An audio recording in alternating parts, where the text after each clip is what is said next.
يا أيها النائي المقيم بخافقي، أو ما علمت بسطوة الأشواق، أو ما علمت بأن بعدك قاتلي، وبأن وصلك يا أخي ترياقي.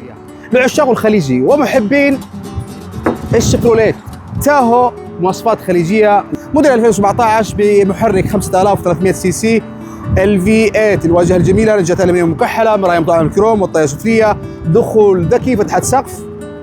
تعالوا نشوف من الداخل كم بتكون. طبعا مواصفات غنية عن التعريف. ممشاها كم بيكون يا علي؟ 297 ألف كيلو متر. مقاعد جلدية، تسخين تبريد المقاعد باللون الجملي أو البني عفوا. 7 راكب، فتحة سقف، تحكم مقود، سيارة فرويل، تحكم كهربائي. خلبنا سافرنا. شغل. اللي محبين السيارات العائلية، اس يو في فئات ال تي زد، الكاش رتبها بالتموين، نخلصها من مسقط الحياة الجنوبية معرض الحوسني للسيارات. مهلا وسهلا بالجميع. تشريف.